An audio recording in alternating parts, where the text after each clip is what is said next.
Sounds like someone wants to get funky.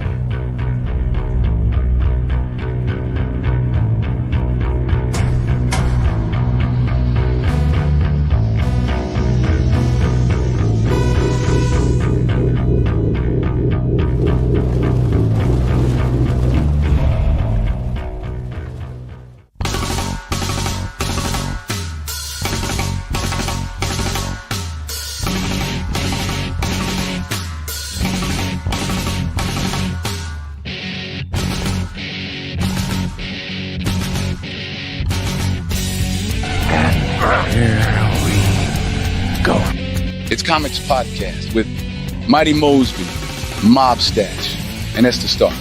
Here is your host, Esther Starr. Let's fucking go. Let's fucking go. Sounds like... Oh, what's going on, everybody? It is time for Comix Podcast. We are here. We are live. It is Thursday. Finally, you're muted. So if you guys are watching us, unmute yourself. All right. Join the show. I am your host, Estes Stark, with the forever beautiful, dashing young man right there to my left, Mob Stash. Two strike. Huh? This two strikes, beautiful and young. Well, there you go. Well, I wouldn't consider them as strikes. I consider them as, Falsities? breathtaking. Now that we're live, when I look at these panels, it looks like. And how did you feel about that, Mayor? Like, you know what I mean? Like, it feels like weird. Like, okay.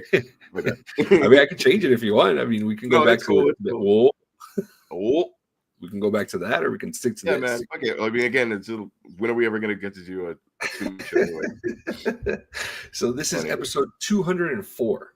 Fucking episode 204. I love it that we're still here. No one's quit on us. And we're there, don't make that face. Okay, we're not the ones that moved. Okay. So Ash, are you drinking anything special tonight? No? This the same 7. Oh, you know what I was drinking and I threw it in the trash. It's a Modelo. It was a chilada, but it was a lime and mango. That shit was bomb. Nice. It was lime and chili. Chili and lime. It was very, very good. It's like my new, And there was another. There's a new Corona one out with this. A new Corona one that's out that is like just as good. I think it's just a lime one, but it's kind of like remember when Bud Light, they probably still have it. Yeah. The lime thing. Yeah. It's yeah. But it was fucking. Oh, right on. Well, I mean, if you think about it, we're going to be seeing those a lot more and more, especially with summertime coming, spring, summertime and shit. There's gonna be a lot of that coming. Oh, I don't see the like. I don't see the like. See, there it is. Just in time. I swear to God, he shows up every Monday and Thursday just to make me have a fucking shot. But you know what? That's the best part is that, and you know what? That keeps creeping him up to our number one fan because Heavyweight's not here anymore. Heavyweight don't talk to us no more. And Zach, where the fuck Zach? So you know what? Whatever. I will say though, I am still indulging in our Kirkland lager. If you guys have not picked up Kirkland lager, pick up Kirkland lager at your local Costco. This shit's fucking good, dude. I'm not even kidding you. I know. I got fucking delicious, But going back to what we were talking about a little bit ago, that we're gonna start seeing a lot of those summer drinks coming around. The light beers with the lime and stuff like that. If you guys haven't tried it, Stone has an amazing lager. I think it's called Buena Vida. I think it's called Buena Vida. It's really, really good, and I think it's probably one of the best light. I guess it's not really a light. I mean, for Stone, it would be a light beer. Stone really does like the real dark or the real heavy IPAs and like the stouts and stuff like that. You know what I mean? It's a light. It's more of on the lager side, and it's really crisp. It's really refreshing. It's really really really good. So that's also how my grandma made me feel better about being fat. She used to call me stout. Yes. Well, there you go. Mijo está stout. What the fuck you call me? Grandma would love you. Yep. Cheers. so yeah, we're getting close to that summertime. Where we're gonna be. I know, right? So yeah, it's gonna be fun in the summer. I do want to pick up that Daredevil IPA, the one that Mosby keeps talking shit about. I am super down. I don't know if we chip in. It's still like $40. Well, okay. So the only place that they're selling it is in New York right now. We can order some, and then they would ship it out to us, which is cool. Is that how it works? Yeah, and we have to order half a case. That's the minimum is half a case. What if it tastes like shit? That's that. But again, if you think about it, if it's half a case, we can split it between all of us. You know, we already know Mosby. What if you go blind, but your other senses are like heightened? Is that the cat?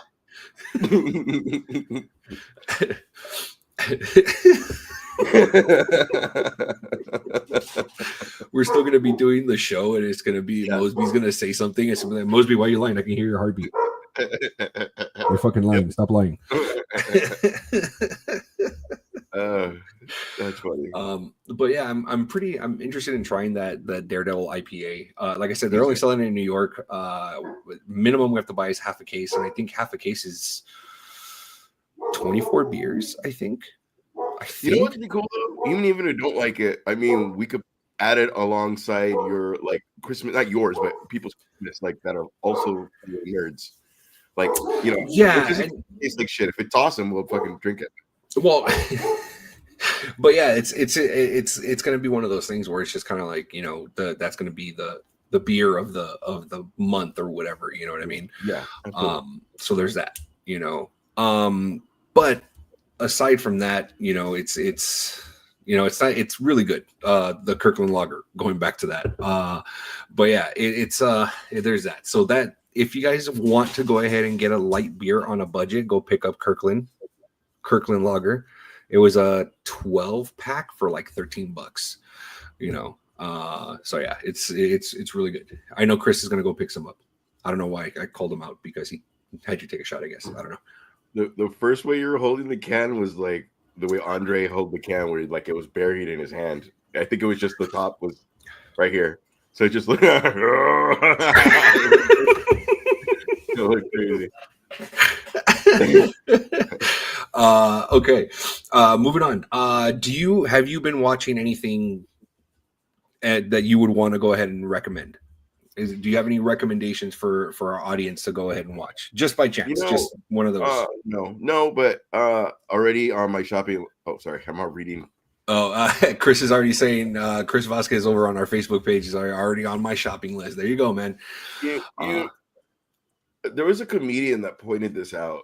Yeah, that we're kind of willing to watch 3 hours of Instagram videos and okay, YouTube, yes, I'd love to talk about this. Yes, rather than a 3-hour movie. Like, sure. You know, like I've seen the Batman twice. Yeah, the Pattinson one. And when it comes up on Max, I'm like, oh, I want to see that, and then instantly I go, it's 3 hours, and I spend those same 3 hours in the same fucking on my no ass watching 3 hours of penguins mating, or not mating, but that's the first word that came. Flippers. I don't know why "smack my bitch up" is in my head right now. I don't know, but it'll go from like cops to like whatever's in your little queue or whatever. Yes. Or whatever you've been watching. It'll go from Cops to the Serengeti to fucking Everybody Loves Raymond to whatever, Friends. And it's just, I don't know. It's like, I think because I've seen some of this stuff, or Mhm, I mhm. can leave the room. Like Daredevil, For sure. Daredevil. What's the fucking one I fucking loved where they were all rich and the old guy was manipulating everybody? Succession. Succession. Just put my bottle down and don't fucking move. Yeah, Everything else I could just fucking walk away or for sure. whatever. But yeah, I haven't. You know what? I will do this. Friendly Neighborhood Spider-Man was really fucking good. I think I'm Really? episode 3 or 4. I have not seen it yet. My kids have it's seen it. My boy saw it's a it. fine balance of then and now. It's kind of like the Okay. way they drew it back then, but they Okay. also have a cell phone. You know what I mean? Like, Got it. Okay. yeah, I see what you're it's saying. really good. I liked it. It's Harry Osborn's a different color, but I mean, I'm using that in a the way they did For sure. Penguin. You know what I mean? It's a Yeah, positive yeah. thing. For those that cry about stuff like that, it's all different worlds, and sometimes just to change it up. And it's this series Yes. is Norman Osborn. It's not. I mean, it's everybody. I don't know. I don't give a fuck anymore about that stuff. Yeah. I am very don't change my shit, but like once. A lot of times I've been proven wrong. That Penguin is fucking awesome. That fucking whatever. And Yeah. it's just, what kind of taught me too is like wrestling. Like, you really want to see John Cena good guy forever? Ever. Like, you really want to, or does the internet explode because he just turned bad? Right. And other people that don't even watch hear about it. You know what I mean? Like, it was a bigger thing than a, bye guys, I'm no longer. Yeah. You know what I mean? Yeah. So anyway, it's just it's a good. He was a great guy until he wasn't. Until that hug. Right? Yeah. What if they touched dicks and that's really what made him upset? Like when they went to hug. Speaking of touching dicks during wrestling, okay, I saw a you clip. Said we would not say that live. Go on. I saw a clip of AEW. Yeah. And MDF,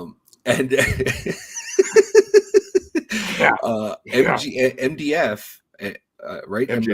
MJF, who's like the pinnacle right now is the all-star over at AEW right now.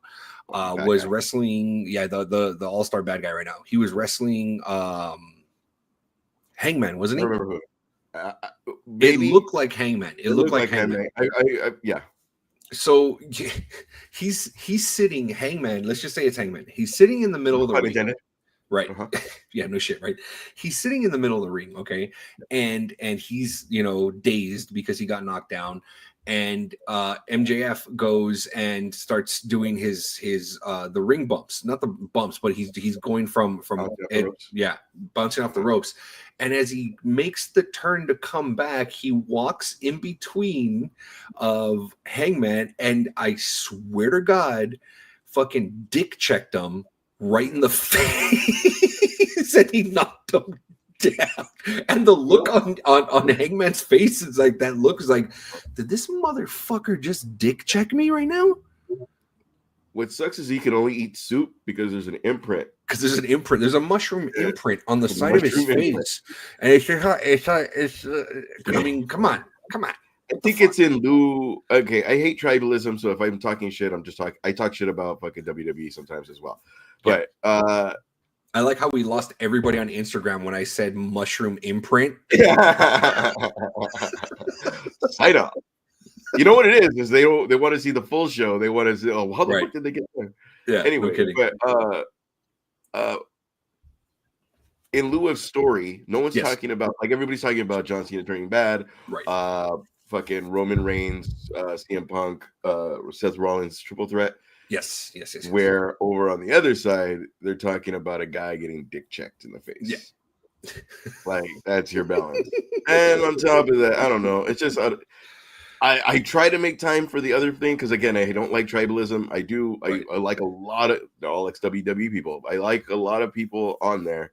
It's like I said, my attention span is very Raw, SmackDown. Yeah, I got you. Penguins mating. I don't know why I keep saying that, but you know what I mean. Like, you come home, you finally have a chance to sit down. Right now, I'm walking, feed the guinea pigs, and I, you know what I mean. Like Like right now, it's Daredevil, but you know, and it's like a treat.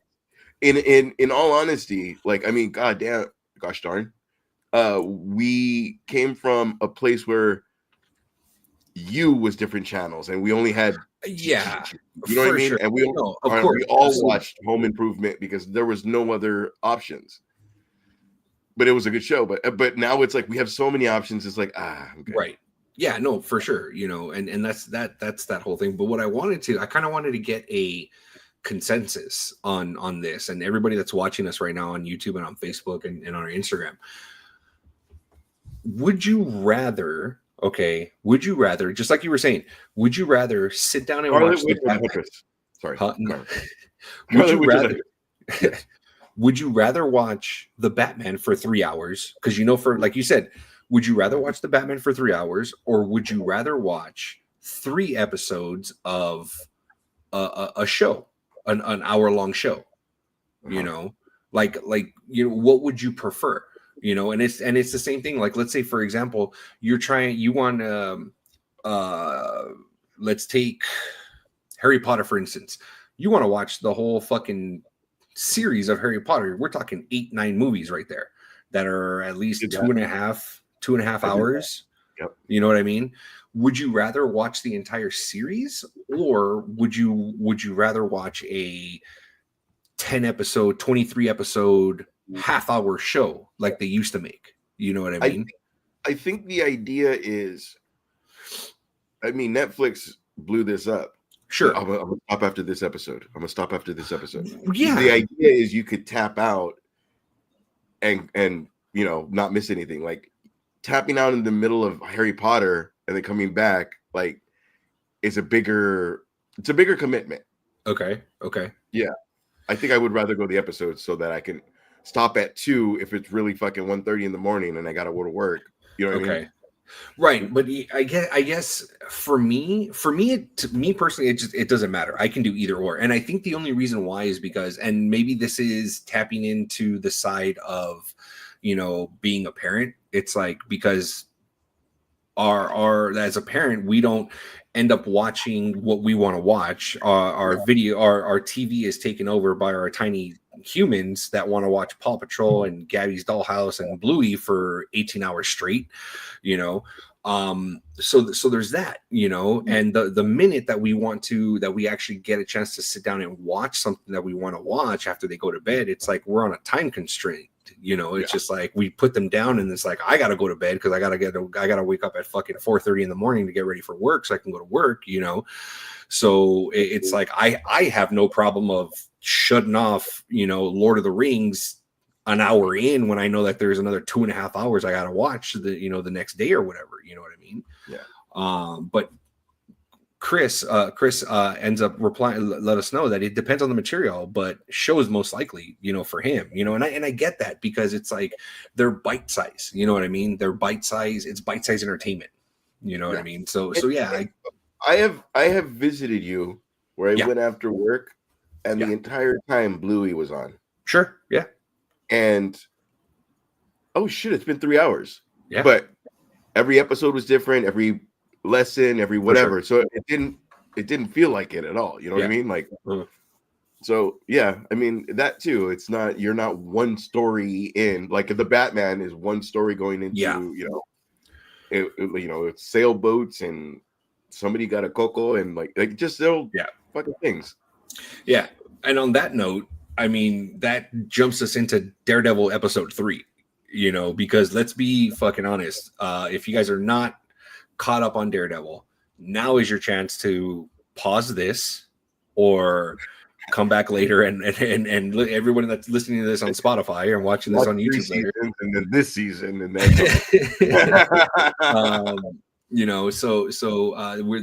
this is your spoiler warning for very much so for episode 3. But I feel, me personally, the way that the vibe that I'm getting from this season of Daredevil is this show has to be binged, dude. Yeah, like this whole watching it week after week, it's fucking killing me, dude. It really is. Because this show premieres on Tuesday. Then we've got another 5 days until we wait to the next episode. Like, dude, the way that episode 3 fucking ended, like fucking A, dude. That on top of the rumors of what he's saying, like I will be back and blah blah blah, and like whatever. What was I gonna say? I know what you're saying about that, but places such as comicbook.com, places such as 60-second review guy, they give away a lot of shit. And not only that, it's even if you try to scroll past it, the first thing you see is whatever the fuck, Foggy die or whatever.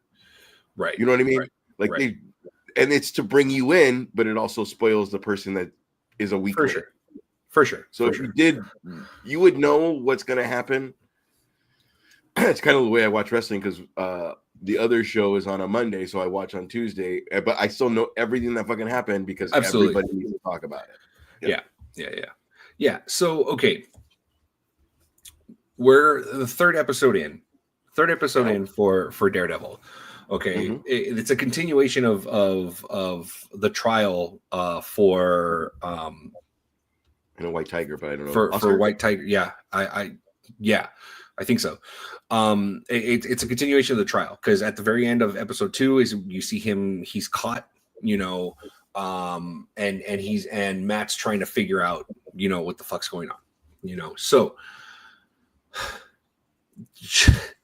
just the way that the whole thing plays out. I don't know about you, but I felt like this episode, like this episode is gonna end, with a bit of a happy ending, I guess, just the way, because I know that's the thing, is that I know White Tiger's story. I read the comics. I know what happens to him in the comic books. Like, I know exactly what happened to him in the comic books, so knowing that, seeing where it went from here, and I'm like, oh, cool. Like they kind of, went down a different road here with the character, with the White Tiger character, and then just to see it end the way that it ended, I'm just like, fuck me, dude. Well, to be fair, we did say spoiler alert, so we don't, let's not do the whole whatever. But I know what you're saying. The way, and then I'm gonna fucking eggshell it myself. Sorry, go ahead. And okay, so for those of you that never read a Daredevil run or didn't read the storyline about White Tiger, the episode 2 and 3 kind of go down the same thing, where Oscar is it Oscar Ayala? I think it is Oscar Ayala. Is it Oscar Ayala? You know what would be awesome if you kind of look it up while I'm talking.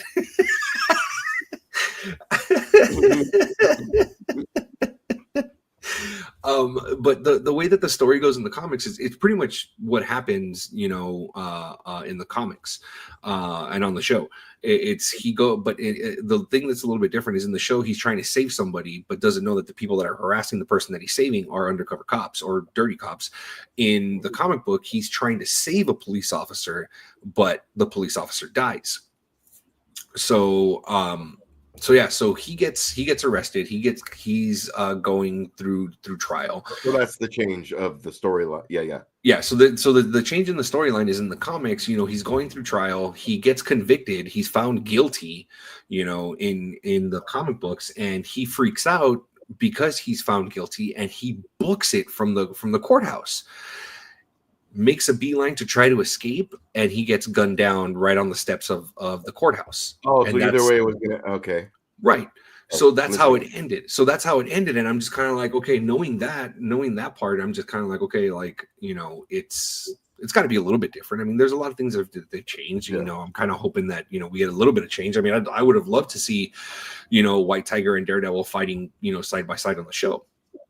But unfortunately, it's Hector Ayala.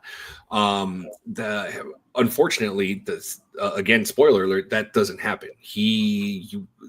After he's released, because he's found not guilty, and for the way that the show shows it, it seems like it's that same night that he's released, he puts on the White Tiger suit, and he goes out to try to do his vigilante, to be a vigilante.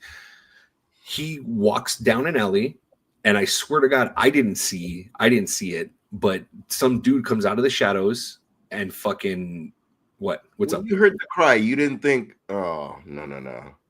I thought he was going to do his thing. I thought we were going to see a little bit of White Tiger. And that's how it would end. No, Yeah. you know what? It reminded me of, remember when Green Goblin did the help me, and he goes in? Yeah, that's what it reminded me of. Yeah, very much so. And he's walking down the alley, and this guy out of nowhere comes out and fucking puts a bullet in his head. You know, like Hector Ayala dies.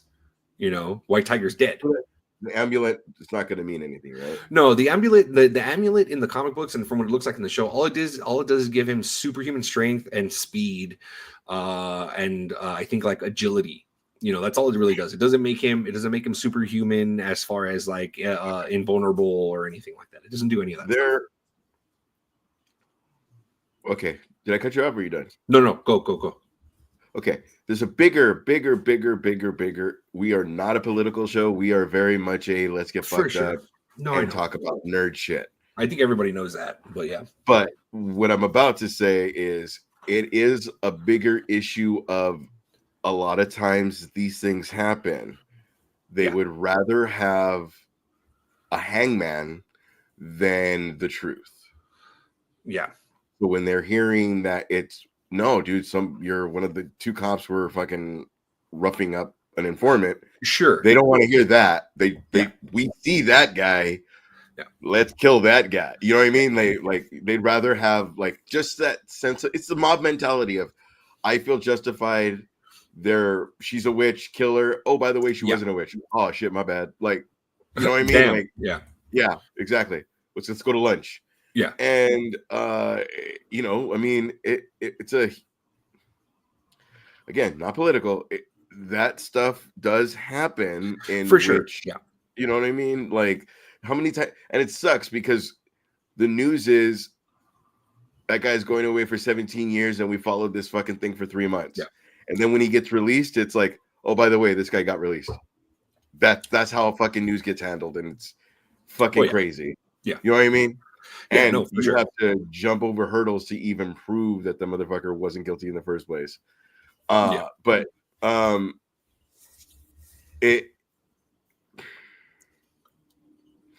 it walked a fine line of not making cops look like assholes, but also that shit happens. Yeah. Okay. So to your point, my cousin's a cop, so I do not hate cops. I'm just saying. No. I understand what you're saying. No, I completely get what you're saying. You know, it did walk that fine line. I completely agree with you. You know, I have family members that are on the department. I got family members that, you know, are police officers and all that stuff. So to the point of the person that wasn't even a part of the trial is like, he can't testify. Like, yeah, even though you probably, oh fuck, that probably is Tom or whatever the fuck his name is, would rather have this innocent guy, you know what I mean? Like, and get upset that he got released, right? Rather than like, oh fuck, the guy is fucking like, you believe your own fucking lie, you know? Here's the thing, though. This is the thing is that in joining the force, it's obviously it's a brotherhood and stuff like that. So it's like we're very generic, by the way, right? For finding out that one of your fellow comrades, one of your fellow partners, one of your fellow, you know, someone that you went through the fucking academy with, you know, it's the same thing in the military. You know, it's someone that goes through boot camp with you, and you find out something happens to them. You know, like it's fucking devastating. You know, so there's a lot of that. You know, so I see it and I understand it and I get it. Why in the show, a lot of the police officers, there was a lot of hate towards Hector Ayala because he was labeled as a cop killer. You know, so it's like I get that, I see it, I saw it growing up. You know, like I said, I have family members, you know, that are police officers and all that stuff. So I 100% get it, and I understand it. You know, but again, it's like you were saying, the way things are twisted in the media and stuff like that. And also, it's crazy too. Of when he was pointing out White Tiger saved Sanchez, White Tiger saved fucking Cliff, White Tiger, right? And it was like they shut up, but it was still like, you still got to go, bro. Like, yes, and I think that's the thing that is frustrating. You know, for me, for someone on the outside, knowing of of that side of law enforcement and stuff like that, seeing that, showing the proof, I was saved by White Tiger, I was saved by this character, I was saved by this, but still knowing the fact that it is possible that this hero killed a police officer. Like, it's like you said, it's like, damn, bro, like, yeah, you did save my life, yeah, you did save my other partner's life, yeah, you did that, but bro, you're still in our eyes, you killed an officer. I'd rather handle it with you than handle it with my brother. And I get it, and that's why it's kind of like when I'm watching, I'm like, oh, okay, like maybe they're gonna be, and again, very fucking naive of me, to expect that from this show, because I know what happened in the comic books, so it's like I'm kind of like I think I've been, from when the MCU, the birth of the MCU, I started off very well. That's not very comic book accurate, and I've learned to adjust. Yeah, I've learned to roll with the punches and see, like, you know what, it doesn't have to be like that. Like, you got to think about it. Like, a lot of these books, a lot of these origin stories were fucking written way back when, man. Like, so for them to make changes and stuff like that, it's like I'm excited to just be a fan and not, well, that didn't happen in Daredevil episode 138. I just had a thought right now, because I was even like, the only thing I wanted to see was Nightfall, the way they did it, and then they paid tribute to it. But now my thing is Maximum Carnage. Right. We are. If it doesn't happen the way it happens, I get blah, blah, blah, blah. Yeah. I think the thought is do Maximum Carnage, and then they do it wrong, because they're not going to read the comic book. They're going to read the movie or watch the movie and then be like, for sure, you liked that? I was like, yeah, no, but the book was bit, like, you know what I mean? Like, but fucking now I want the Long Halloween or Halloween. Oh, the Long Halloween. Yeah, like, I'm very, don't touch that, but that's what I'm saying. Okay, that's what I'm saying. The Batman is loosely based on the Long Halloween. You know what I mean? Right. Like, we're not going to get, yeah. That's why, what I'm saying? Yeah, absolutely. And again, it was seamless. It wasn't, okay, we're going to have Batman, and ever since fucking Catwoman and Penguin, everybody feels the need to have two fucking villains. Yeah. I don't know why. But that's been since fucking Batman Returns, dude. Let's be honest. That's been since Batman Returns. Right. But I mean, up to Spider-Man 3, it's got to be Sandman and Venom. Like, just tell one fucking story. Right. No, of course. I completely get it. And it's like, how complicated would it be if Sandman is getting the money for his daughter and that's all he fucking wants, but he has to do what's right, but, like, you know what I mean? That's a better fucking story, right? To you and to I, that's a better fucking story. But the audience wants to see fucking our hero push to the fucking limit. They want to see our hero with their back against the wall that has to make an impossible decision on what they have to do. That's what they want. They don't want to see, oh, well, Sandman did it because he was getting money to save research or to pay for his kid's childcare.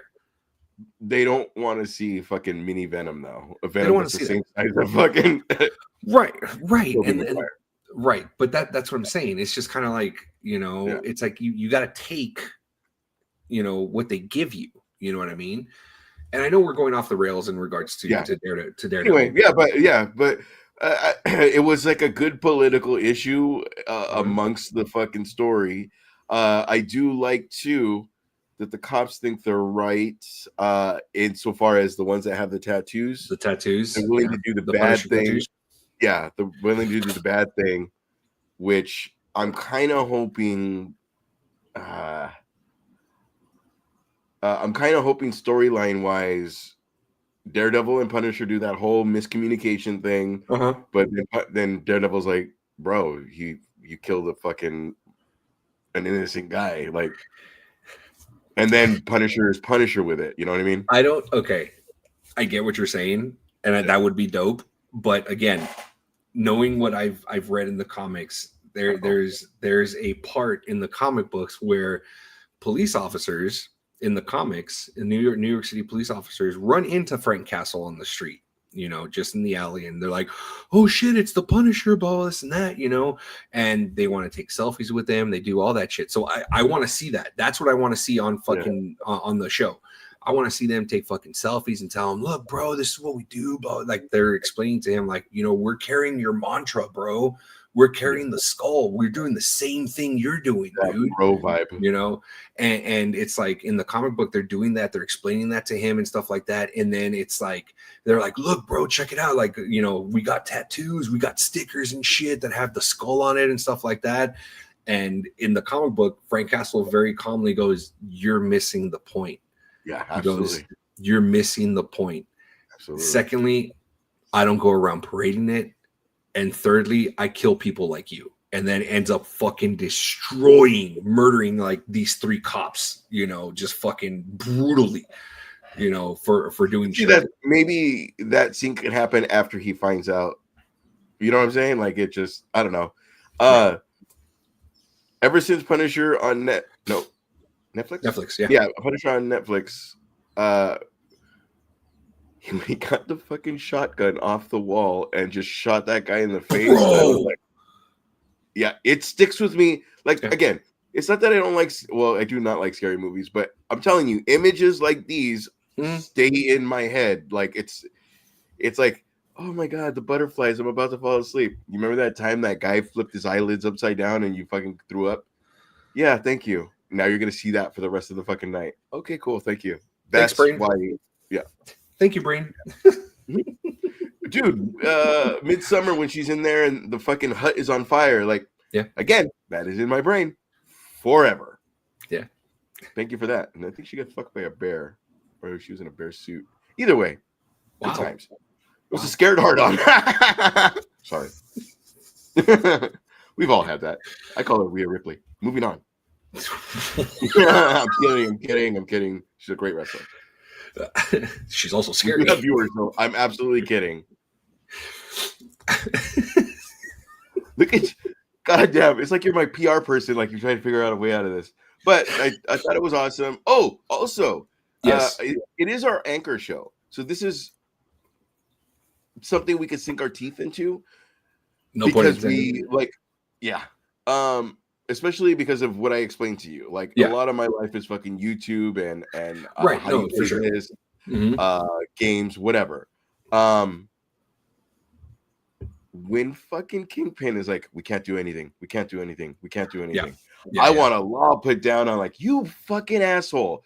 Your wife is asking you on her side to do, let's do this and like run side by side. And it takes a vigilante for you to fucking, but you want to go to fucking, because he was like, she was his weakness, of course. And I don't know if now we're shining up the, excuse the pun, chink in the armor, and it's becoming like, oh, you're that. Okay, like so I don't know if it's fully becoming that. So or if this is that, get her back. Sorry. Okay, no. Yeah, I didn't mean to cut you off, but I think what I've been noticing, I don't know if you've been catching it too, they are making references to the Netflix series. Yeah, absolutely. They're making big references to the Netflix series because in the episode where they go to therapy, where Fisk and Vanessa go to therapy, the therapist asks Vanessa, like, well, what happened? Well, he was, and I love, again, this is no shade, because me as when I tell it just sucks that we live in this era that we have to fucking do these qualifiers, but yes. Right. It's like when I talk and I explain things and I tell stories, I tell a story. I very seldom get to the point when I'm telling a story. I add, and I explain, like, because I want people to kind of feel the way that I felt in the situation, So very much in this episode where Vanessa's talking to the therapist, she goes, "Oh, he left. He just left. He left me, And Wilson jumps in. He goes, "Hold on. I was attacked by a vigilante, and I was in the hospital recovering." Obviously making a nod to when Daredevil beat the shit out of him at the end of season 3, in the apartment, in his apartment. You know what I mean? So it's like one of those where it's just kind of like, you need to grasp the, like, if you're going to tell the story, fucking tell the whole story. Don't say, oh, he left. No, I fucking was being Kingpin and I got the shit kicked out of me by Daredevil, and was laid up in a hospital or whatever, trying to recover, and then from there, it's like we go into the Hawkeye series, like, and then so you can kind of like, it hints to that, so we're adding layers of Kingpin, in the MCU. He had the bullshit that happened to him in Daredevil in season 1 through 3. Then from there we went to Hawkeye. He was dealing with all this shit with Hawkeye, and then from there he went to Echo, where Echo fucking shot him in the face. And they make references to that. Dude, he has the scar there. Yeah, they make references to that and stuff like that.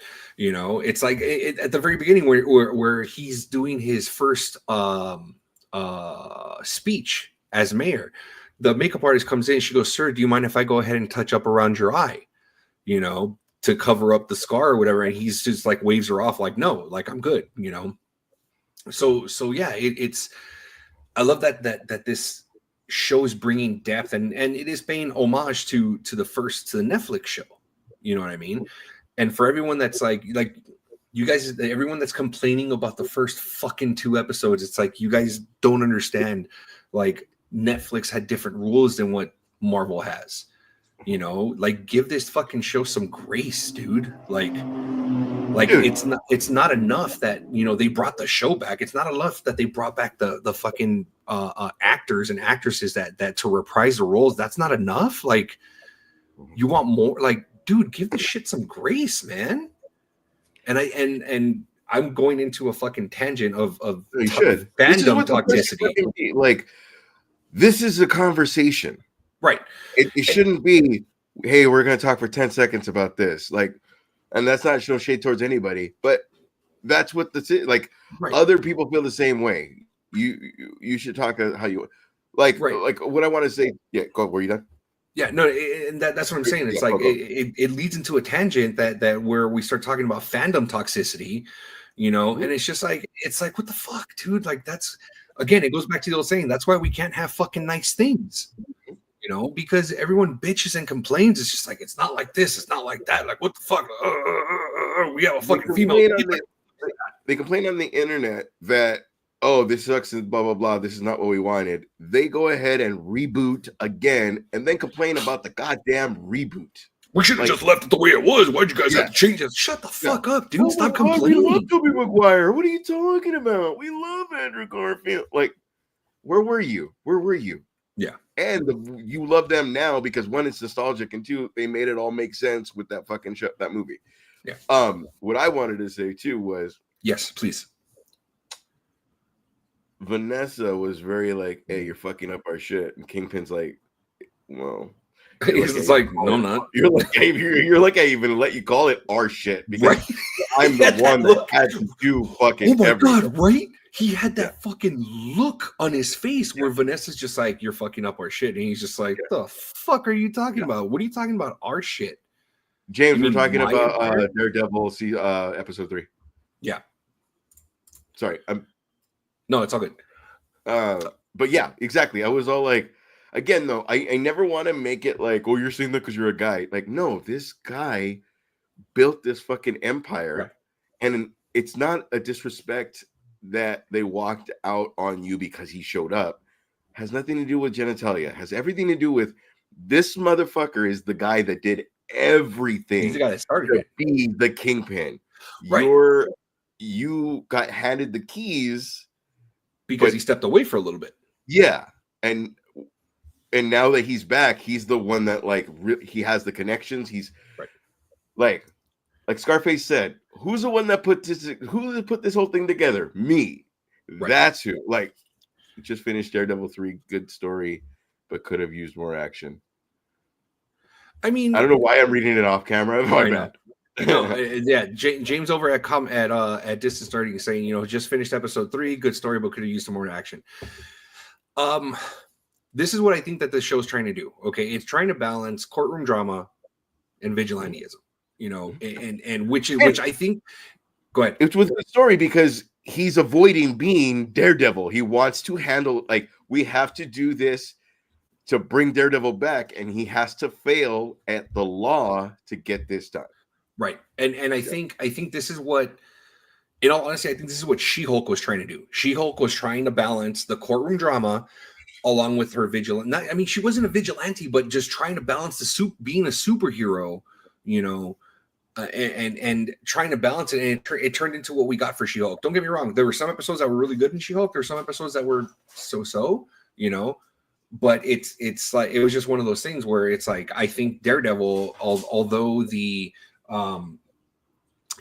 doesn't have a lot of action in every single episode. Like, yeah, we're gonna get a courtroom drama episode, and we got 2 courtroom drama episodes, episode 2 and episode 3, but yeah, it's like, episode 2 fucking ended on a high note where Matt Murdock fucking beat the shit out of 3 people. It wasn't a high note because it wasn't a high note because it was like, fuck, this guy went to fucking prison or jail, excuse me, and it's the red, fuck, I don't want to come back as Daredevil, part 2, fuck, I'm gonna have to come back as Daredevil, maybe not, and then now this is the, goddamn, I'm gonna have to come back as Daredevil. Yeah. Well, yeah, now, and that's what I think is gonna end up happening. I think episode 4 is gonna open up with the tragedy of, the death of Hector Ayala, and all that. That's how it's gonna start. I think we're gonna see the Defenders versus Punisher. I don't think so. I don't think Punisher is going to be a bad guy in this. No. But I mean, it's like Superman versus Batman. We're gonna find out you're fucking. Oh, you're not that bad.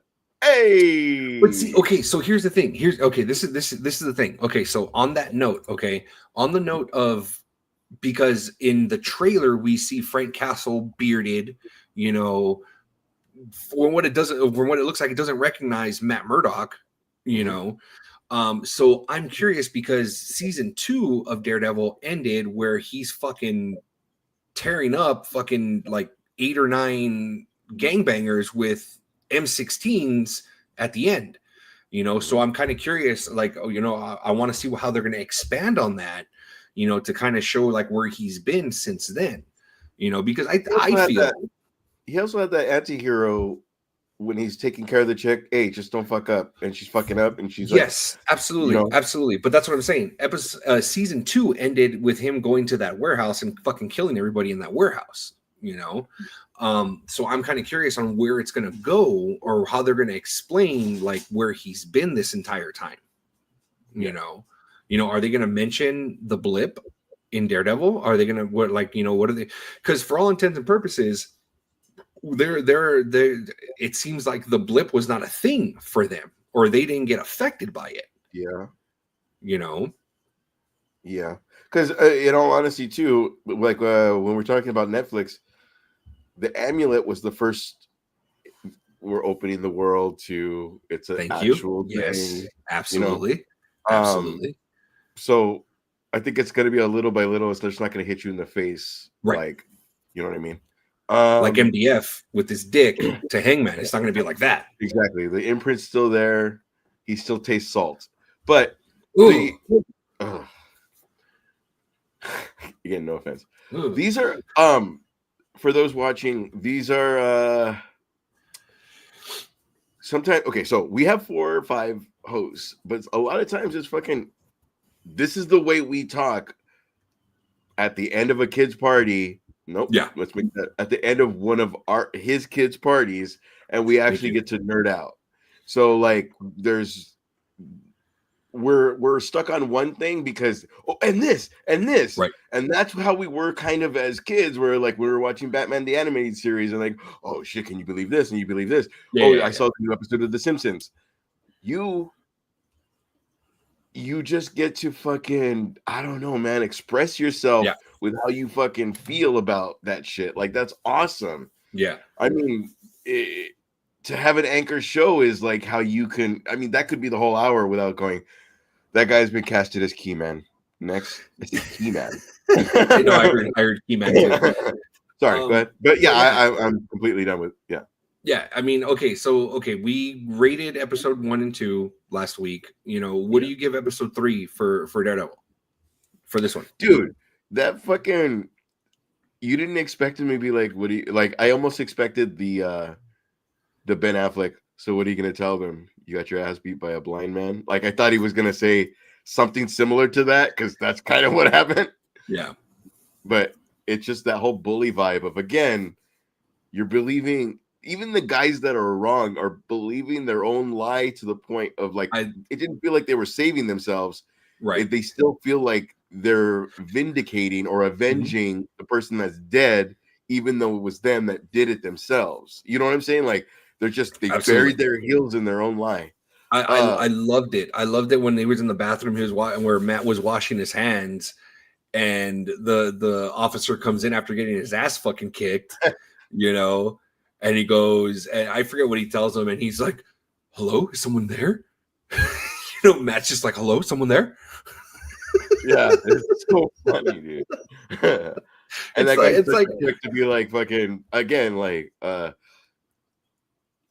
again, he doesn't say like I need to get myself out of it. I don't whatever. Yeah. He's not willing to admit anything. He's sticking with the lie. Like, yeah. Like, you know what I mean? Like, yeah. I don't know. It's just fucking crazy how people fucking do that. Cause like that's a trait that people fucking have.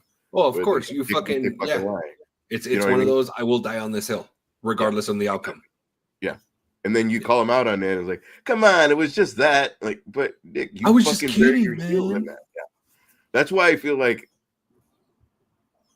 the thing that you said, if it is like let's take a selfie or whatever, it's like I done him knowing the truth, maybe after Murdoch or whatever, or him not believing Murdoch, does his own investigation. Them walking up to him and saying like, "Hey, let's get a selfie," and him just being like, "I fucking fought a good guy, having your back. Fuck everybody, motherfucker!" Like the end of the Crow, just fucking shooting everybody. Yeah. Anyway, so but again, the person, not the stature that they have, the person. Yeah. So okay, so what would you rate episode? What would I give it? We're going back to this. I give it. It's hard because again, it's hard because it's not MDF. When you brought up before was there's a lot of times that would have been amazing as 3 episodes. But we have to 10 episodes and it's not good. For sure. Even kind of Star Wars, when some are a half hour, this is 45 minutes, this is an hour, this is 20 minutes. Yeah. You're telling stories, it doesn't in increments or whatever. Like it's better. I mean, the 3 episodes have been pretty consistent. They've been roughly about 55 minutes to about an hour. They've been pretty consistent. I feel like they have a story to tell, especially with season 2. Yeah. Wherever they're going to leave us, I know they're going to leave us on a cliffhanger, and maybe that's why they're like, we can't fucking let it go. Like, look at The Last of Us. Well, that's what I'm saying. It's like, okay, when Feige announced it, and this is going back to when they first fucking announced Daredevil coming back. Okay, when they announced it, they said Feige himself said it's going to be 18 episodes. Season 1, 18 episodes. That's what he said, starting off. And then right before the each of them were going to be an hour? Yeah. Okay. That's what he said. He said 18 episodes for season 1. We're having 18 episodes.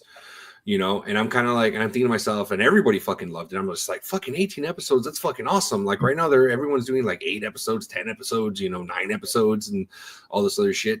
And then come to find out, it's just kind of like, no, we're having 1 season right now, and it's 8 episodes, 9 episodes. Again, I'd rather tell a better story than look. Everybody got off of Walking Dead when the whole episode was them walking to Terminus, them walking to another fucking place. Yeah.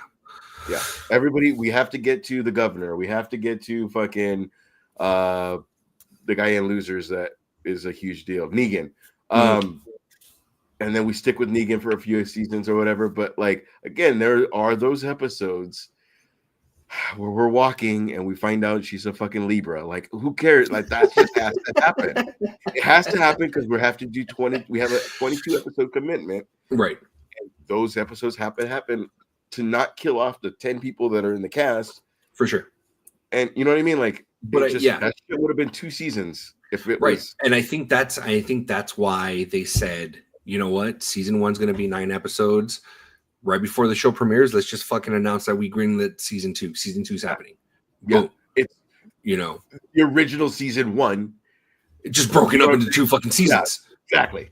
Like that's all it is. You know, which I mean, it's just like, okay. It's like one of those things. Like, look, man, Feige, look, dude, you announced 18 fucking episodes.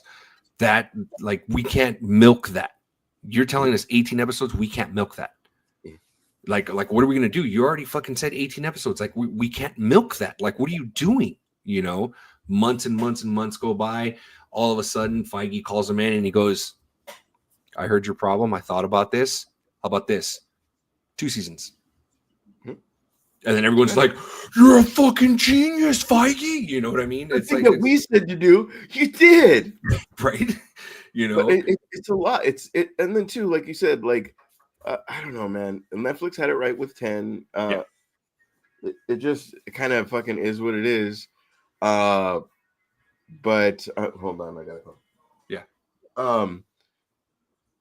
I would rather have that than you do 18, whatever, because like we were talking about for Last of Us, even though that was like 10 episodes or whatever. Yes, it was 10 episodes. The big dread that I'm gonna have is the big dread in the game, which I don't know. I kind of feel like I'm gonna hear that cabbage crunch of the head that I do not want to fucking hear because I love Pascal. And again, as I brought up before, it's going to remind me of Glenn. Yeah, it's gonna fucking. I mean, they sold toys of his head smashed in. Yeah. Fucking assholes. And here's the thing. Look, if like I get that you like Pedro Pascal and stuff like that, and it's just kind of like if you're worried about that, the only thing I would say, rewatch Game of Thrones, and when Pedro Pascal was in there and he gets his head fucking crushed in by the mountain, you'll be fine.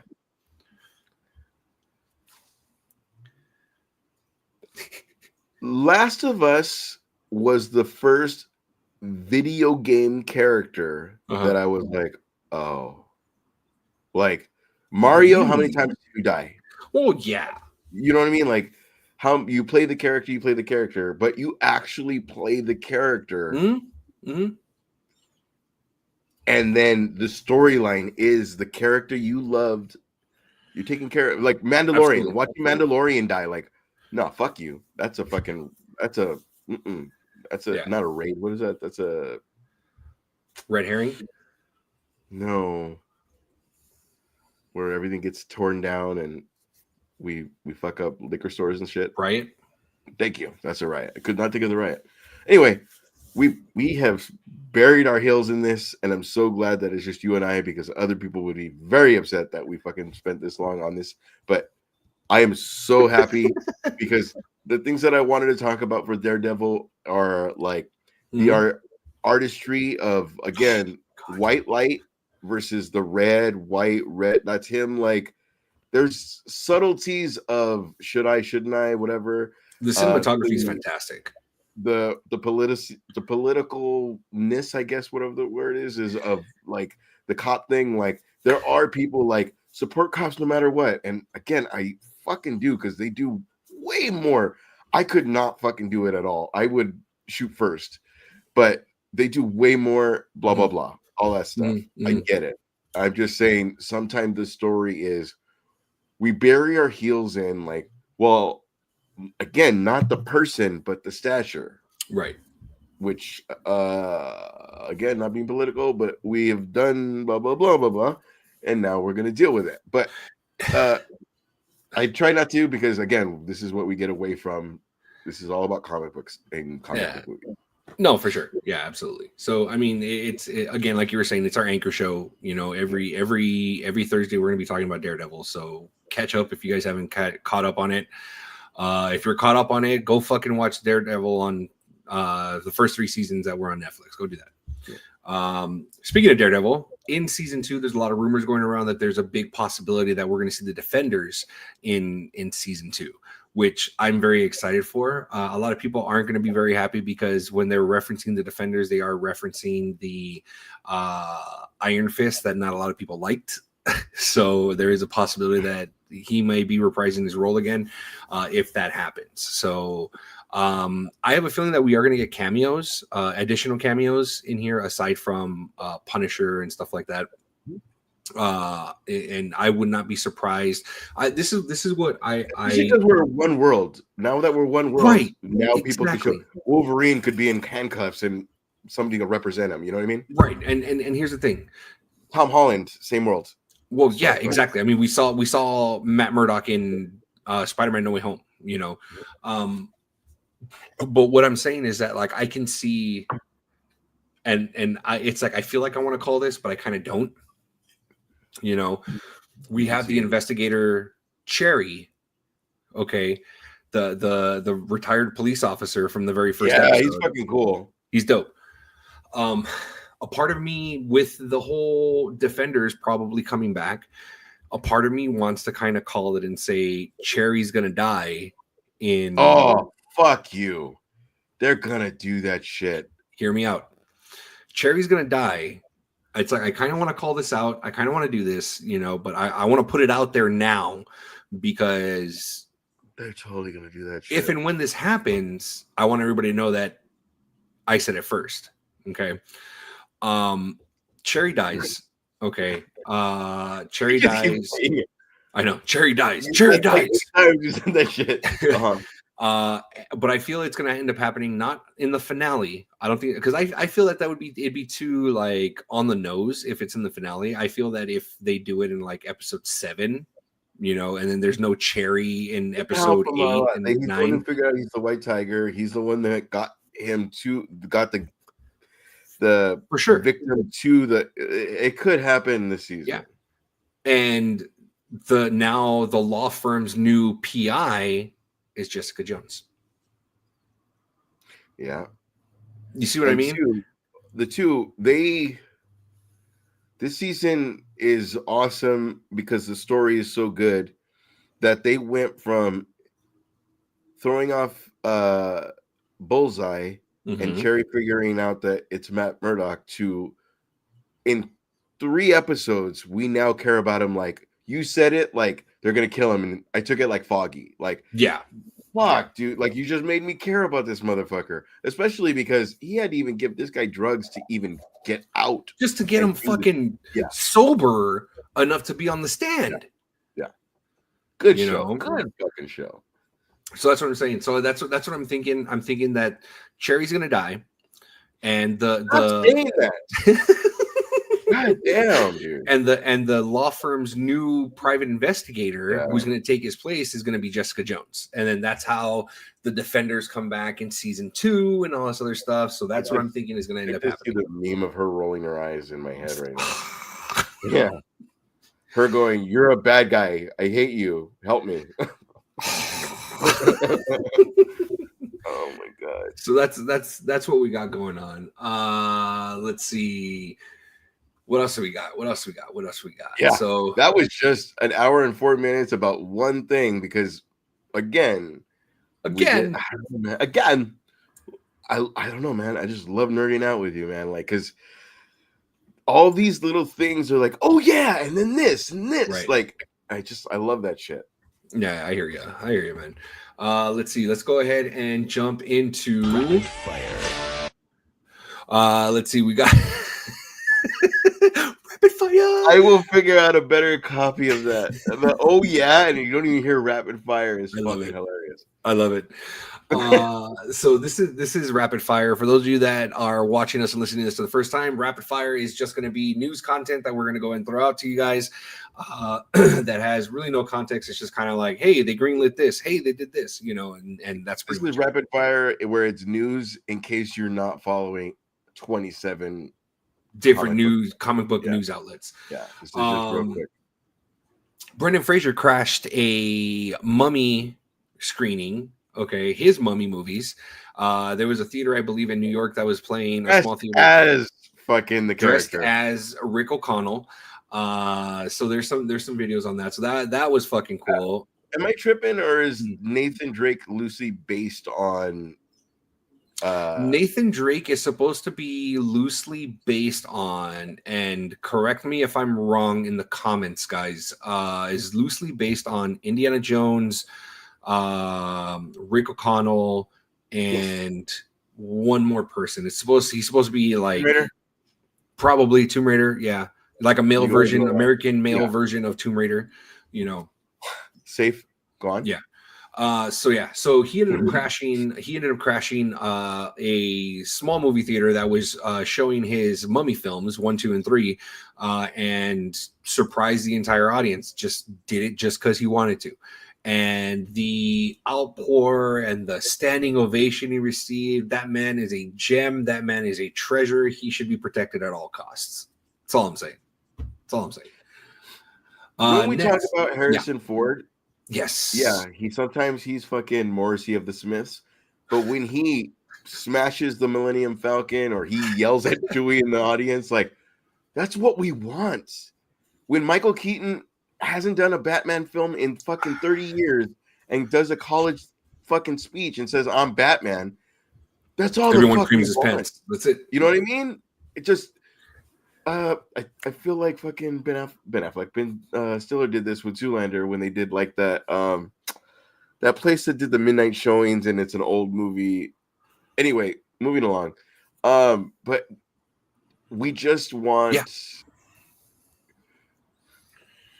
we want you to love what we loved, and you loved doing it. For sure. We don't want Hulk Hogan tapes. We don't want why are they booing me? I have no idea. We don't want. You know why? Almost like when I see "Don't change my shit," it's almost like these things counted to me. Yeah. Don't fuck it up. Yeah. Right. Of course. But absolutely. At the same time, if you fucking do it better, like I'm all for it. You know what I mean? Like Henry Cavill really took the reins from me for Christopher Reeve. Yeah, and I don't know why other people see it, but the people that make the money don't see it. And then all of a sudden he does Wolverine, and they're like, "Why'd you do that?" Like, well, bitch, like I can't stand that shit. Bitch, you fucked up first. You betrayed me.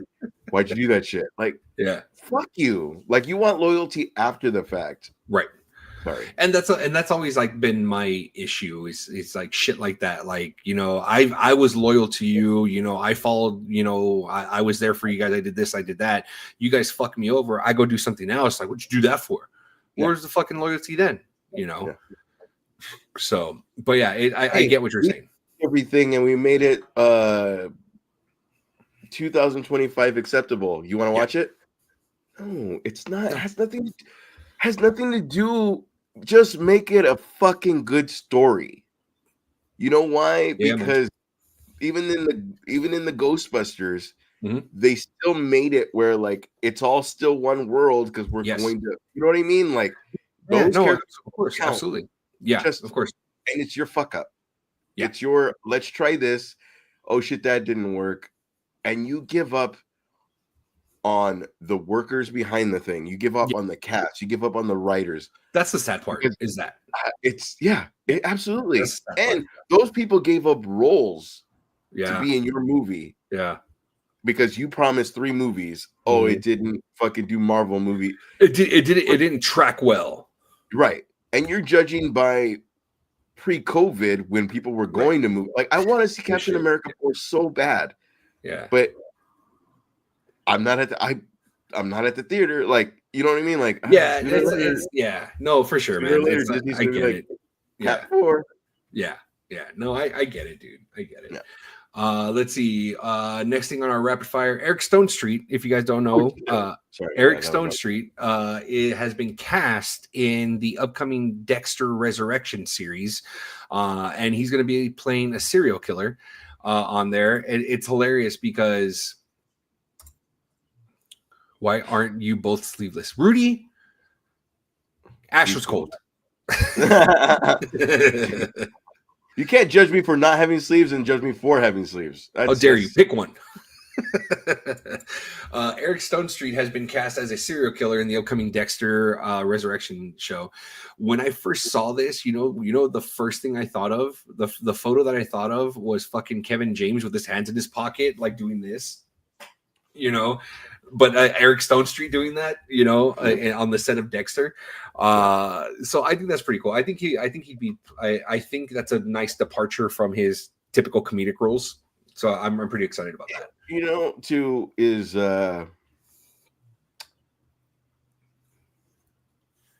he not being gay played a gay character for so long that he's like an icon. Sure. Yeah. To the point where like he's invited to stuff, does stuff, doesn't there's no I don't want to use the word homophobia, but there's no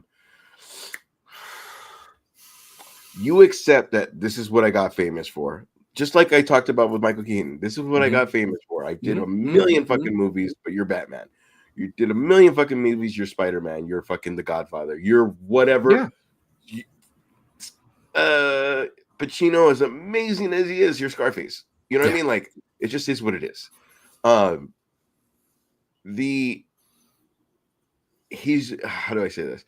Like when I saw him in Identity Theft and he was playing a cowboy that was a douchebag, like it was like, oh shit, cool. Like it wasn't, I don't know. Again, I haven't watched Modern Family as much, but I do like that it's like you're such an icon that it was like it's not the Morrissey thing where it's just a character. Like he like, let's do this. Like, where are we gonna go? We're gonna make pancakes at 3:00 in the morning. Let's do like he's very I don't know, he's fucking a nice guy. No, he's cool. He's cool. Like I'm kind of curious on how this character is gonna be. Like, is he gonna be, you know, I don't know. You know, is it gonna be though, because he's so lovable, right? He could be very fucking devious. And I think that's what I'm excited for, especially for Dexter. Like, first off, I'm very confused on why they're bringing Dexter back. First off, okay, because I thought he died in the Dexter... he was in a cabin with a beard or something, right? Yeah. Again, never saw one episode because everybody talked about it. I know about it. Yeah, and I think he took a bullet in the chest. I'm just kind of like, homie, there's no coming back from that. Like, what the fuck, you know? Comic books. It's you know, I'm curious on how they're going to bring him back. So, you know, whatever. Lastly, on our rapid fire, Cujo's going to be remade. Sweet. Fucking murdering Saint Bernard.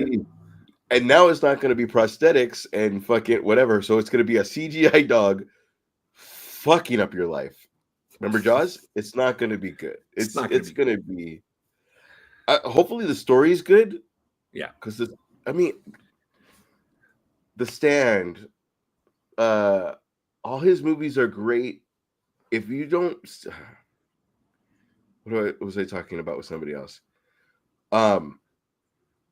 Okay, we're watching Looney Tunes, and Bugs Bunny exploded him 14 times, and one time he was in a shell and he blew up. Right. And he goes like, oh, all the times they showed it and they didn't show it this one time. And I was like, your imagination makes it so much worse than what they could fucking show. Absolutely. You know what I mean? And I feel like this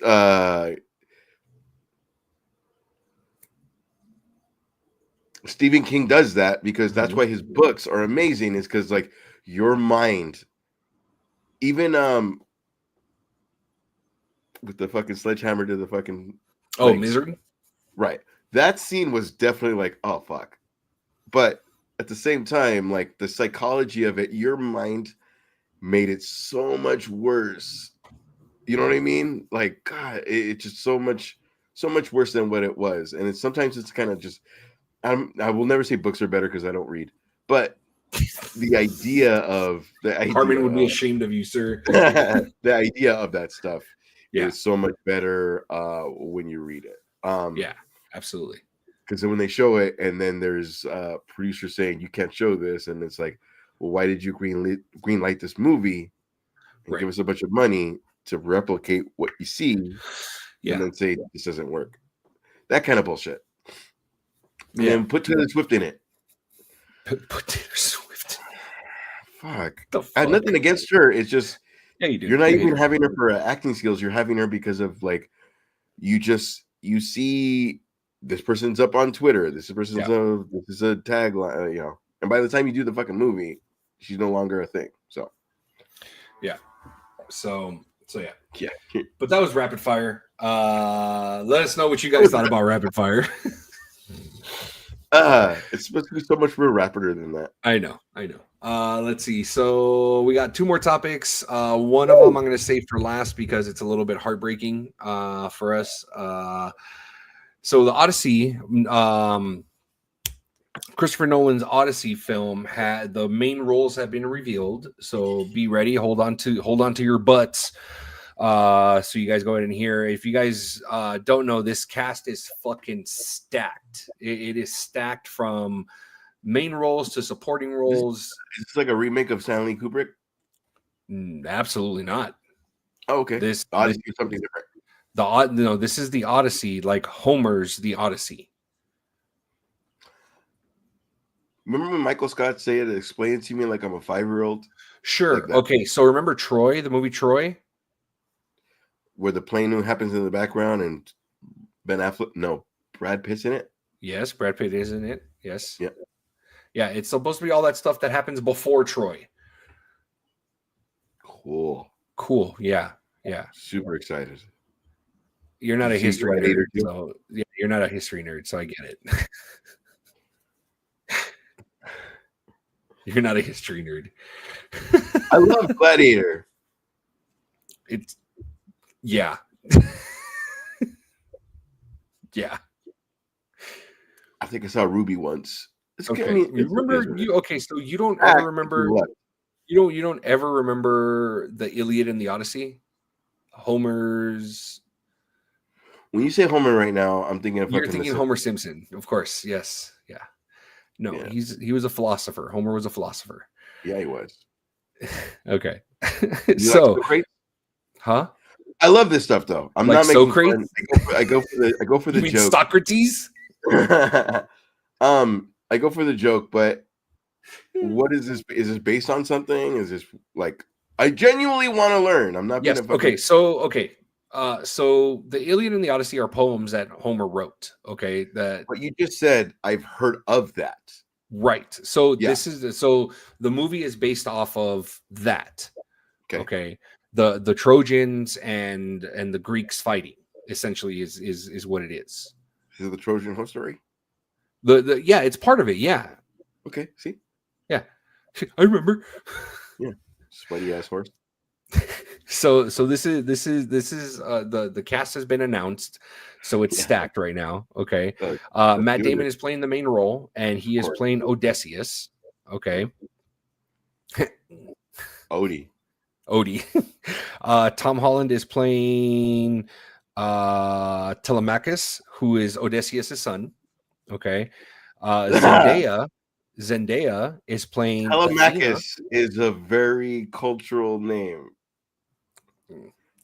Telemachus, you got to pick me up at work at 2. Nah, dog.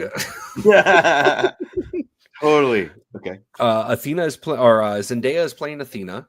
Okay. Awesome. Charlize Theron is playing Cersei. Good as fuck. Oh. Anne Hathaway is playing Penelope. As she would. Lupita Wait for my Nyong'o. response. Like I had any money in this. Go on. Right. Let's see.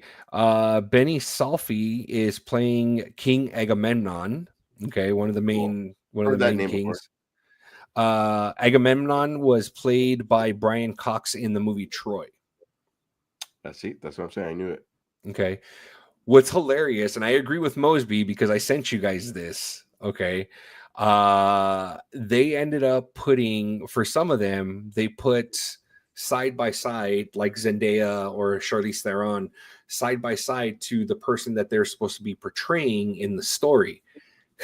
For King Agamemnon, they didn't put what he would have looked like in the story. They took the picture of Brian Cox from Troy.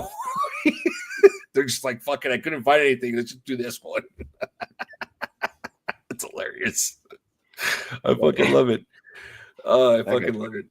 Yeah. Now, so I'm pretty excited about that. It is being directed by Christopher Nolan, and we all know Christopher Nolan's films are fucking epic.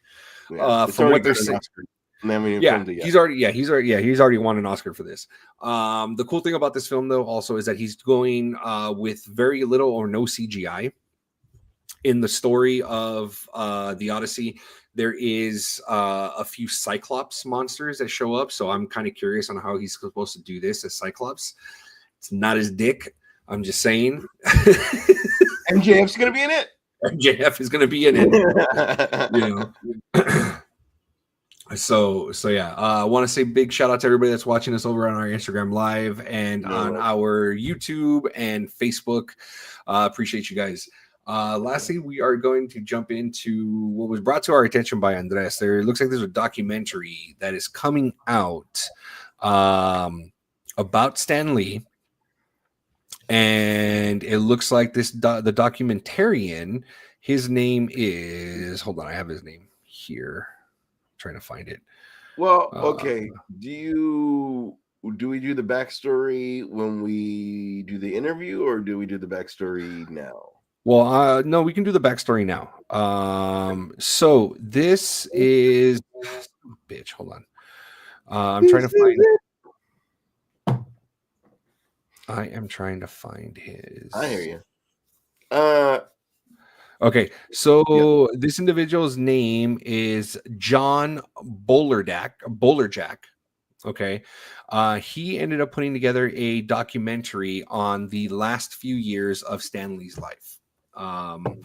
There is his documentary is kind of showing how Stan Lee was actually towards the last few years of his life was being exploited for essentially money, and going around and doing all these signings and comic book stuff and coming up to the last few years of his life. It sucks to know that, you know what I mean? Because when I found out he passed away, it made me really, really sad. Because I always saw Stan Lee as someone that he always says it himself. He goes, "I'm just this Jewish kid that came up with these ideas and, put pen to paper and let my imagination go wild." So I was very much resonated with that. Because it came at a time when a company was like starved for ideas, right? And like Iron Man became Iron Man, the Hulk was great. Oh, this is Captain America, Spider-Man, and then when it could work, Gray Hulk became a different, like, we have Red Hulk. Like it's fucking genius, man. Yeah. So to find out that Stan Lee, and I know Stan Lee is a big hero to a lot of us in the nerd community, for everything that he's created, everything that he's built, everything that Marvel. What we're talking about right now. Daredevil and exactly, Punisher. Daredevil, Punisher, Kingpin, fucking the Fantastic Four, things like that. Captain Marvel, Captain Marvel, fucking everybody, to find out that he was being exploited. Come on, Captain Marvel sounds hilarious. Yeah, but that's what it was before. For him to be right, for him to find out that he was being exploited, seriously breaks my heart. It really does. Absolutely. Because it does make you feel too. Sorry, I know I'm cutting you off. I know it does make you feel too. Like, okay, why was he out here? Like, I could see doing the movies, like, fucking please do the movie. But we will get to that. You have firsthand experience with that stuff, where you're getting yelled at for something that is a beautiful fucking moment. I mean, I don't know. Real quick, if you're signing my thing, if you're signing my whatever, and Diana signs it, I'm not gonna be like, oh, it's fucking worthless now. Like, I'd be like, you're the only fucking person that has this shit. It's probably worth more to somebody else. You know what I mean? Like, no, of course, absolutely. And it was just one of those things where it's just like, in retrospect, when I think about it, like, at the moment I was a little sad about it, but I think I was more sad because I got yelled at by some fucking random stranger, at a con. You don't even know who that is. So you don't know if he's a grader, he's a this, he's an official. I call this. doesn't mean anything. Yeah. Yeah. So it's just one of those things. So this guy John Bolerjack, he even says it himself in the intro of his document. The documentary isn't out yet. You know, he has a Kickstarter going on. He's looking for donations so that he can fund it, so that he can go ahead and put it out. You know, so there's that. So he says in the little intro, he says, you know, there wasn't much that I can do, but what I did was I had a camera with me, so I filmed a lot of stuff, and a lot of the stuff that he filmed, you know, it was truly heartbreaking. You know, there's this gentleman. I use that word loosely. There's this asshole that was around Stan Lee a lot. Okay, and this is the same asshole that yelled at me when I got Stan Lee's signature. Okay, I don't know who he is. Don't know what his relation is to Stan Lee. Don't know any of that stuff. You know, we don't even know if he's using other people like he used Stan Lee. Right. You know, so Hopefully yeah. He doesn't have his. What's the thing that you leave behind? Not your legacy. Your We brought this up before. When Elvis, I get to use your likeness and say yes or no. Oh yeah. I don't think he does. Because that falls with his estate and Stan Lee's. Yeah, Stan Lee's estate, I believe, is being handled by his daughter. Good. So yeah. So I don't think that's. I don't think that's a thing, you know.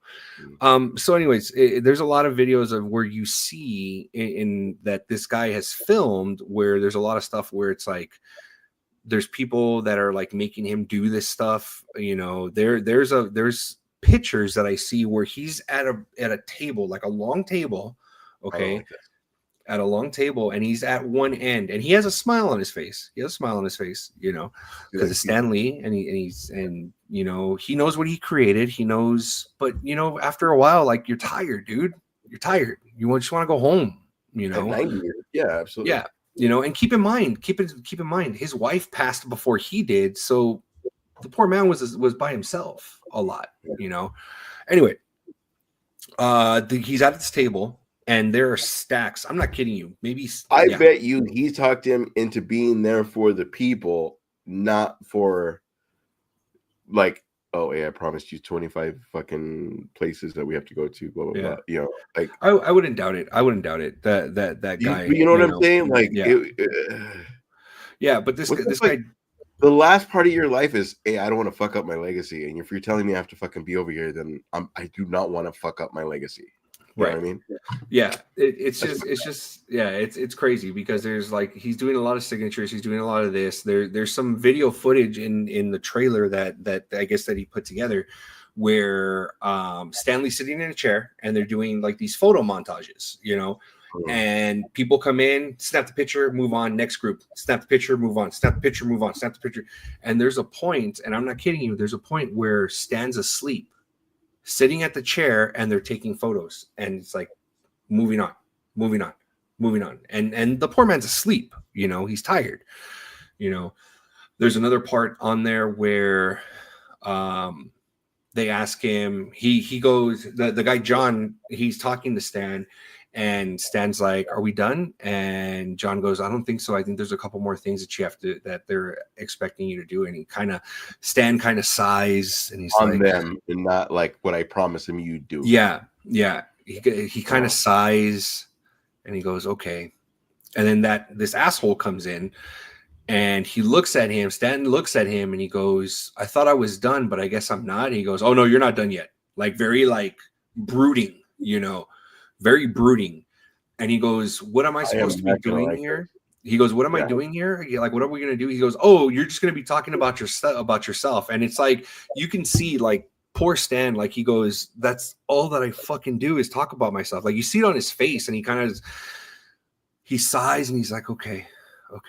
And he goes, "Oh, but don't worry, we'll change up some of the questions and stuff. Some questions that you haven't answered in a while." Yeah, that's the fucking issue. Not that I'm 90. Okay. You know, and Stan's like, he kind of sighs and he's like, okay. And while they're filming, Stan kind of is like looking around and he looks up at this guy. He goes, "You're getting your money's worth out of me, aren't you, huh?" And the guy, without fucking hesitation, and this is what fucking irritated me, without hesitation, he goes, "Every penny." Straight to his face. So every penny. every luck ever. We're going to be interviewing this person that is going to be doing this documentary, and I didn't mean to steal fucking Esteban Slender. That shit that's fucking ridiculous because he saved a company. Yeah. He made a lot of the fucking characters that DC said no to, and now we have because of Marvel. Yeah, like just you didn't even know how long DC has been fucking up, but that fucking up that long. Yeah, to the point of like again, he's like The Rock, where I have $7 and all these ideas, and now you're the fucking man. Yeah, you created a fucking world. And here's the thing: it's like, you know, I was lucky enough to get Stan Lee's signature twice. I have his signature twice. Wait. Do you want to give the story now, or when we do the interview? I've said the story before. Before, but now it's like knowing more. You know, it's kind of like, you know, a bit enraging, a little bit. Absolutely, bitch. I'm not trying to sell this. Like, it's almost more. Like, and that's the thing. And that's the thing. Sorry, real quick. The love of my life fucking died. It fucking means more that we both signed this. Yeah. Then. So yeah, encased, blah blah blah, whatever the fuck. Absolutely. So real quick, this is the story, and I jokingly call it the Lee tragedy story, okay? Because at the time, I wasn't trying to sell his signature. I wasn't trying to make a buck off of it. I wanted Stan Lee's signature because it's fucking Stan Lee.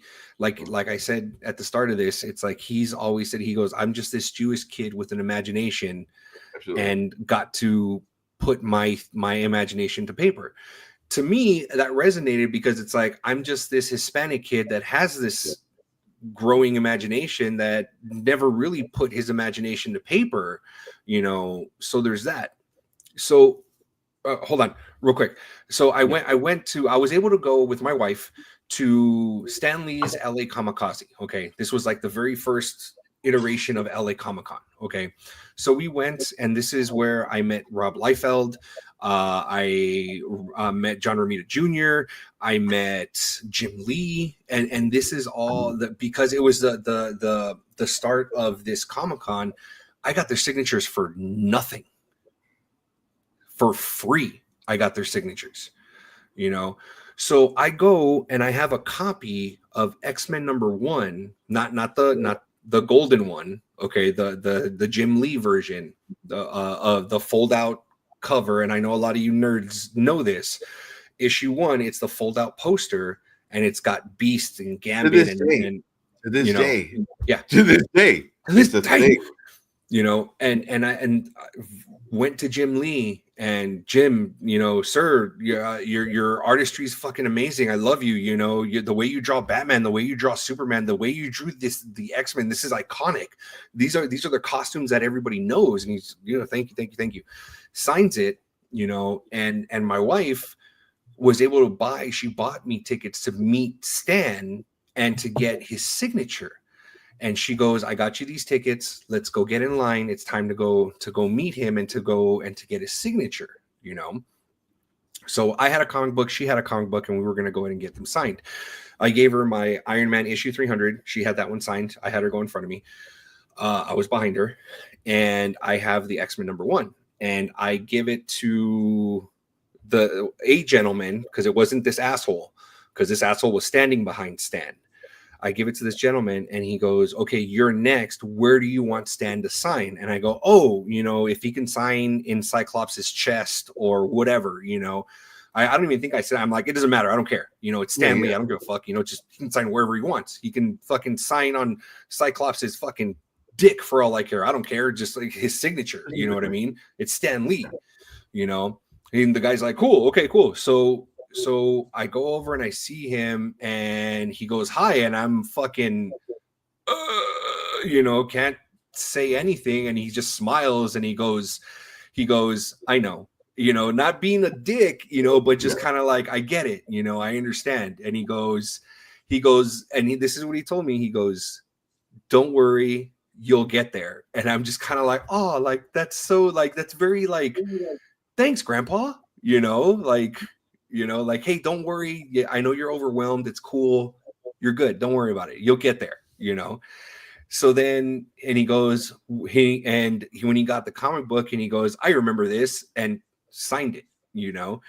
And then he slides the comic book over, and right next to him is his beautiful wife, Joan, slides it over. And she looks at me and she goes, do you want me to sign? And before I can say anything, she signed it. I was not bothered by it at all. I didn't care. I'm like, well, fuck, I got Stan Lee and Joan Lee's signature and Jim Lee's signature. Like, I'm thinking I hit the jackpot. Like, this is going to be an awesome story to tell later, And as soon as she finished signing it, this fucking asshole right behind Stan Lee yells at me and goes, you cannot get that graded now. That can't be sold. You can't do this and this and this. And I'm just looking at him like, okay, I wasn't planning on doing any of that with it, Like, it was just like an immediate, like, happy Even moment. If you were like, this is okay. Sorry, even if you were, it's the person that's willing to spend the money for it. For sure. We do not have comic books are very like the warehouse. If I go in with what you have, they're gonna offer me $10, but sell it for fucking 10 grand. Sure. Yeah, absolutely. It's like, it's the person that wants it. Yeah. Sorry. And that's the thing. Like, I have all three of their signatures, So it's like, I'm never gonna sell it, because it reminds me of like, hey, like, I have Stan Lee, Jim Lee, and Joan Lee's signature on an X-Men comic book. Like, no one's gonna take that away from him. It would probably mean the world to him. Right, exactly. Here's the thing. You know who would mean the world to? Their daughter. Yeah. Just to kind of be like, hey, look, check it out. I have your mom and dad's signature. Exactly. Like, how cool is that? Graded. Eat it, dick. Like, how cool is that? Like, a part of me is like, thought about, like, you know what? Maybe I should send it in to kind of get it encapsulated and graded and stuff like that. And the worst case out of it is I would get it back and they would say unable to verify, her signature, because, But if you give it to her, she'd be like, yeah, that's my mom's signature. Exactly. Be a probably bigger, man. So there's that. So later on in life, you have that signature of both of them on something. Yeah. You know what I mean? Like, yeah, I don't know. No, for sure. It would be more than, I don't know. Yeah. You're providing that to somebody. I don't know. I don't know if people. No, I know, man. I know. I get it. But I don't know what they think, but that's fucking nuts. And it's one of those things where it's like, after I saw that, I reached out to this guy, John, and I said, hey, man, I just saw your documentary, your trailer on comicbook.com. I'd love to talk to you because I have firsthand accounts on this guy. And I sent him a screenshot of the dude, of him being an asshole and kind of like, and he replied back like right away. He goes, yeah, man. He goes, send me your number, or, we'll try to connect and see if we can do something. So hopefully, if we can, one episode coming up, we'll have him on our show. We'll go ahead and talk to him. He can go ahead and explain a little bit more and see if we can get you guys to kind of start, getting his Kickstarter going. I think that'd be pretty fucking awesome to go ahead and do that, to help him out with something like that, Really. Especially for a person that we fucking listen. Like, there's Santa Claus. There's I almost said God. My bad. But there's like, I'm not gonna. That just got me canceled. But I don't mean it like that. I mean it more like, there's so many people that are so great in life. Yeah, for sure. That, like, damn. Yeah, man. He probably talked him into, hey, this is for your legacy. We got to do this. We got to do this. This is. And I guarantee you. And what the sad part is that probably towards the end, it was just more like, no, you're not done. No, you're not done. No, you're not done. Like at the start, it's probably like, no, Stan, this is for your legacy. This is for to leave for, behind for your estate and blah, blah, this and that. And then that's afterwards, why I feel like you love people more in that, like, these are my people, bro. Yeah. Like, if it wasn't for them, I wouldn't even be here. Like, if it wasn't for them loving my shit, I wouldn't even be here. And and somebody utilizing their love for the people to get the money. That's why I'm kind of hoping that the estate kind of, I don't know, man. That's, yeah, man. I don't know, dude. Yeah. I have to find it because there And was you never one know. That Mhm. motherfucker could be using somebody else right now Yeah. that could open their eyes to like, oh shit, that's my whatever. Like, fuck that fool. He's Yeah. making me do the same fucking thing. Yeah, man. Yeah, man. So yeah, I mean, it's just one of those things. But yeah, dude. So hopefully, we can go ahead and get him on the show. That'd be awesome. But on that note, we're gonna go ahead and wrap up for this episode of Comics, episode 204. Thank you guys very much for joining us on our Instagram, on our YouTube, on our Facebook. Thank you guys for joining us. We are here every Thursday. We appreciate you guys. Tune in It is another steady week of a steady number. It's happening. Thank you. Thank you guys so much. Thank you guys so much. So next week I will be host again. So we'll be back next week for episode 205 on Monday. If you guys are not doing anything on Monday, you need to join this gentleman here, Ash, for his show, The Corner, on Mondays for his trivia night. Ash, what trivia do you guys got going on this Monday? We are doing Lord of the Rings. Oh, bitch. Yes. When we were talking about 3-hour movies, I was like, do not bring up the corner. Do not bring up the corner. But we are doing Lord of the Rings. All right. Part 1. And do you know these bitches are bringing up, are you doing director's cut? And I was like, we're doing whatever streaming, because I think the extended versions are streaming on Max. Have fun with that. It's another 3 hour. It's a whole thing, man. It's a whole thing. So if you guys are not great about, say, Star Wars and these things are, you can revisit it because they're so long, I think that you could do so absolutely. It's a whole thing. But yeah, on that note, we'll come up with a good enough subject that Esteban will join us. Oh, stop it. Matt knows. he wants like crisp Godfather 1. He wants crisp. I want pristine. That's what I want. He wants MJF. Moving on. I want MJF mushroom. We're kidding. Don't cancel us. So on that note, we'll see you guys next Thursday.